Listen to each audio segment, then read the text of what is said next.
মা মা তাড়াতাড়ি এদিকে দেখো। আরে যা তো এখান থেকে, দেখতে পাচ্ছেন আমি কাজ করছি। এই দেখো মা, গিলি গিলি গিলি গিলি ছু। হ্যাঁ, ওরা কোথায় গেল? আরে এটা কি? উফ, ওরা আবার ওই গেম খেলতে চলে গেল। এই তো ঠিকটা কাজ করেছে। চল দিদি, এবার ক্লে গুলো দিয়ে মুরগির বাচ্চাগুলোকে তাড়াতাড়ি করে তৈরি করে ফেলি। আর বন্ধুরা, আমরা যতক্ষণ ক্লে দিয়ে মুরগির বাচ্চা তৈরি করছি, তোমরা অবশ্যই চ্যানেলটাকে একটা লাইক এবং সাবস্ক্রাইব করে দিও। এই তো মুরগির বাচ্চাগুলো তৈরি হয়ে গেছে। পাপা, ওই দেখো কি সুন্দর মুরগির বাচ্চা, আমাকে একটা কিনে দাও না। হ্যাঁ বাবা, চল। এই আমাদেরকে একটা মুরগির বাচ্চা দাও তো। হ্যাঁ আঙ্কেল, এই নিন। এই নে চিন্টু, থ্যাংক ইউ। এই নাও, থ্যাংক ইউ।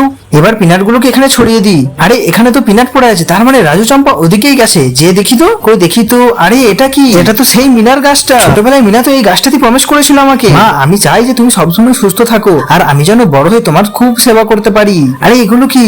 মা, আজকে আমাদের জন্মদিন, আমাদের এত কষ্ট করে মানুষ করার জন্য তোমাকে অসংখ্য ধন্যবাদ। আমাদের ছোটবেলার কিছু ছবি দিলাম, দেখো কি সুন্দর। বাহ, কি সুন্দর ছবি। মা, আমরা এখানে। মা, ছোটবেলায় এই গাছটা নিচে আমরা প্রবেশ করেছিলাম, মনে আছে তোমার? আর এখন তো আমরা বড় হয়ে গেছি, আর আমাদের উইশও পূরণ হয়ে গেছে। এবার আমাদের কর্তব্য যে তোমাকে খুব ভালোভাবে আমরা সেবা করব। আচ্ছা সোনা, ঠিক আছে।